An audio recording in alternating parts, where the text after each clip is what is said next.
Et salut Crypto Riders, salut les pionniers de la crypto. Aujourd'hui la quotidienne des indices pour trader la crypto-monnaie du 31 octobre 2023. Je vous souhaite à tous un excellent Halloween. C'est parti. La communauté ne cesse de s'agrandir et vous êtes encore nombreux à m'avoir rejoint sur eToro hier ainsi que sur nos autres plateformes. Bienvenue à tous. Merci pour votre confiance et merci pour votre confiance dans les cryptos. La situation du Bitcoin sur la semaine. Donc vous connaissez mon graphique. Nous sommes toujours dans la phase d'accumulation jusqu'au halving. Donc il est toujours intéressant d'acheter dans cette partie-là. Nous avons bien réalisé notre tasse et notre anse. Nous sommes en train de casser la ligne de coup de la tasse et anse pour un retest et ensuite repartir vers la partie plus haute correspondant à la zone de supply. Le Bitcoin en 3 jours, comme vous pouvez le voir, nous sommes actuellement en train de travailler cette petite zone-ci.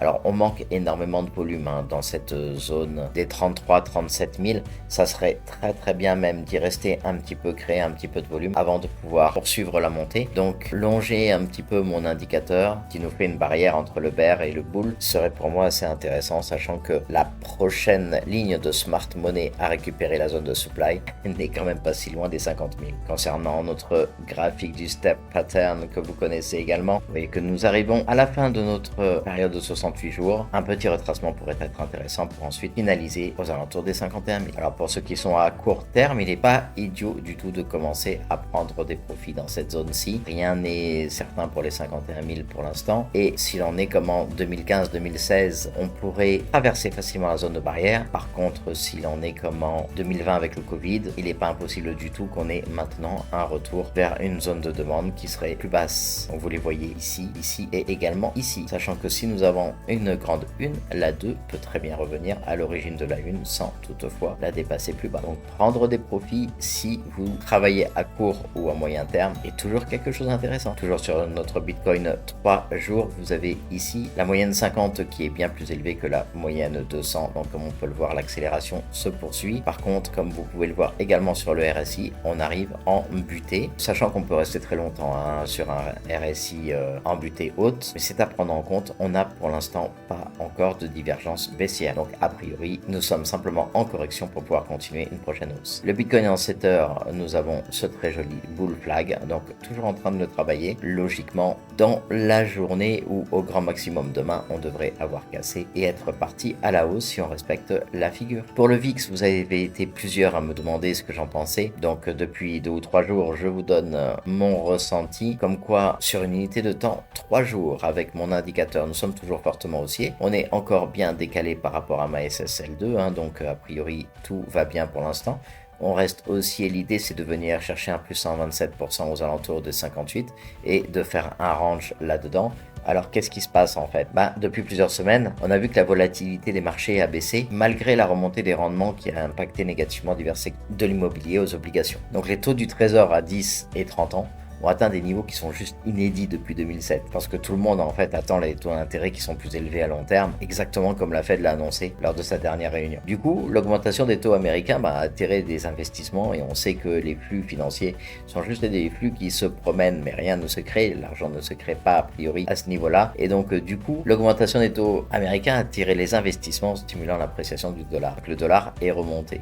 De plus, la récente hausse des prix du pétrole a contribué à la volatilité. Aujourd'hui, on a les pays de l'OPEP qui exercent une pression énorme et d'ailleurs on s'attend en France à ce que dans les 5-6 jours on ait une forte augmentation du prix de l'essence pour ceux qui veulent faire le plein d'essence. En plus de ça, au niveau de la Chine, leur économie est super en difficulté, on a une inflation qui est très fortement en baisse, une crise immobilière qui est croissante avec des sociétés qui n'arrêtent pas de déposer des bilans, qui n'arrêtent pas de ne plus pouvoir payer leurs obligations. On a des exportations qui sont en chute et un taux de chômage qui est record chez les jeunes. Donc la globalité de tous ces facteurs, ça a vraiment accru la volatilité. Et c'est pour ça les amis que je vous disais, le VXX, donc le VIX, que l'on est venu sur une zone de demande, on a rebondi sur une zone de demande, on peut la voir sur mon graphique ici, la forte zone de demande. On est venu se positionner dessus, là pour l'instant a priori on va ranger ou très certainement revenir chercher les 58-72 pour débuter un range, voire même une accumulation de week-off avec un PS, un SC, un AR éventuellement, un ST, un STB et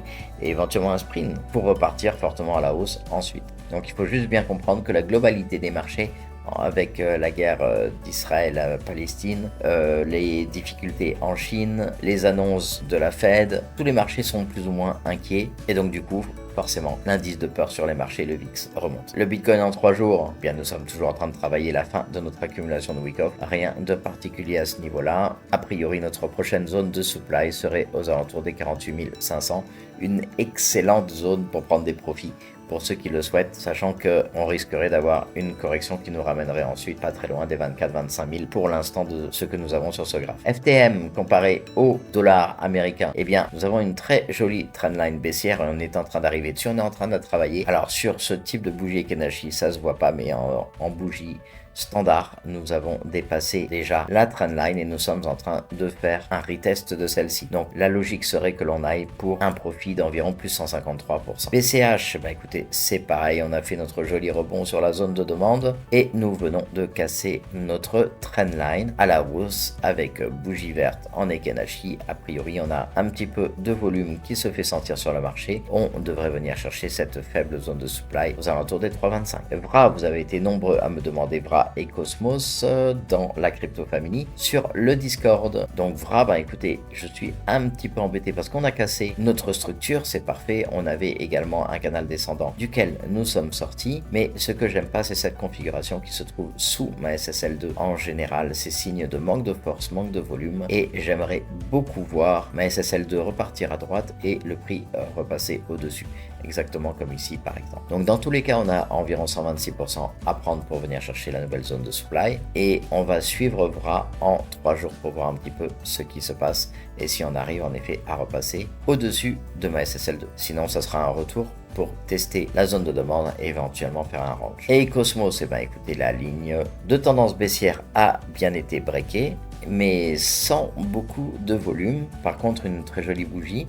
Nous pourrions être en train de simplement retester la trendline pour pouvoir repartir chercher notre zone de smart money, notre zone de supply aux alentours des 10. Pour le Bitcoin, sur les 12 dernières heures, comme vous l'avez vu, on est bien venu chercher nos zones de liquidité. On en a encore une petite aux alentours des 34 000 et on est en train de créer un petit peu de liquidité sur les 35 000 également. Au niveau RSI, le Bitcoin est toujours en zone neutre avec une moyenne sur notre RSI de toutes ces cryptos que nous suivons aux alentours de 59,86. On se promène pour l'instant dans la zone neutre et la zone strong. Donc on a le TRX qui est un petit peu survendu et Atom qui est en train de rentrer dans cette zone pour rejoindre Near Protocol. Les amis, si vous apprenez des choses intéressantes dans cette vidéo, n'hésitez pas à la liker d'une part et surtout à activer la petite cloche et à vous abonner pour ne plus jamais manquer aucune quotidienne. XRP, comme vous l'avez vu sur eToro hier, j'en ai repris un petit peu parce que pour moi, on est en train d'avoir une golden cross entre la MA50 et la MA200. Et surtout, aujourd'hui, on pourrait avoir des informations très intéressantes concernant le procès entre XRP et la SEC.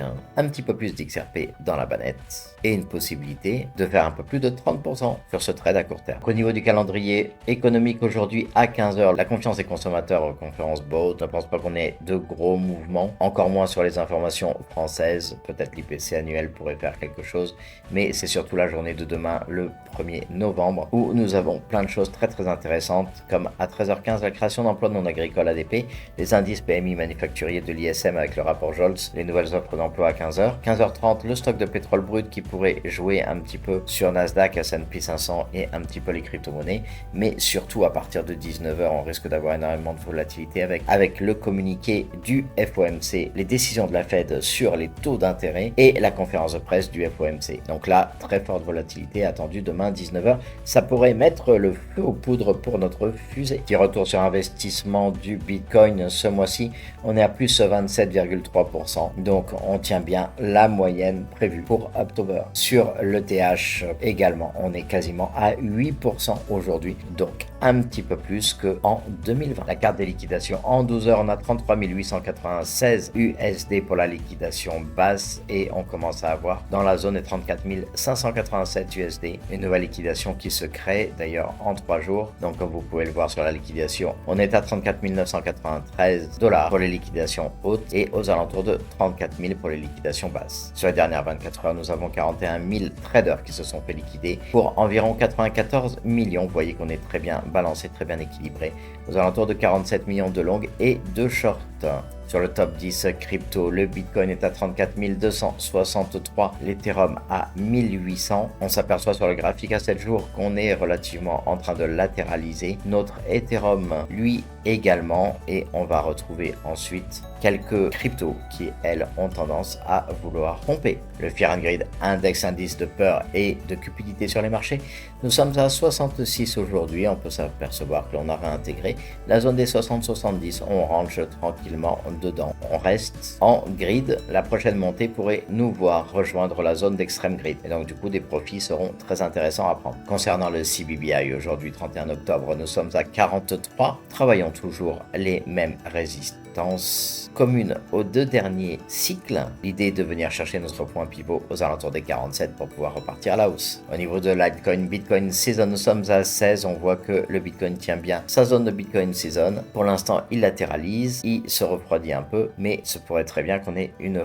forte dernière poussée de VAC 5. Sur notre top 50 sur les 90 derniers jours, nous avons le BTC à 21,4% en 9e position. Le BTC gagne encore une place. Nous avons devant lui TRX, AAV, Sol, Link et Inji. On s'aperçoit que Rune nous donne de très beaux pourcentages en ce moment. Et les top winners pour la journée, nous avons Arc qui est tradable sur Binance et toujours Polymath et Polymesh qui nous font de très jolis rendements, 241-245%. Le Bioalvin se fera dans 175 jours, encore 25 496 blocs à miner. Nous sommes bientôt aux alentours des 88% de blocs minés. Les amis, si vous avez aimé cette quotidienne crypto, n'hésitez pas à vous abonner, à activer la petite cloche pour recevoir toutes nos vidéos et bien sûr à rejoindre la Crypto Family. Je vous souhaite à tous un excellent Halloween, d'excellentes fêtes d'Halloween ce soir. Bien sûr, d'excellents trades pour la journée. Et n'oubliez pas que votre portefeuille soit crypto.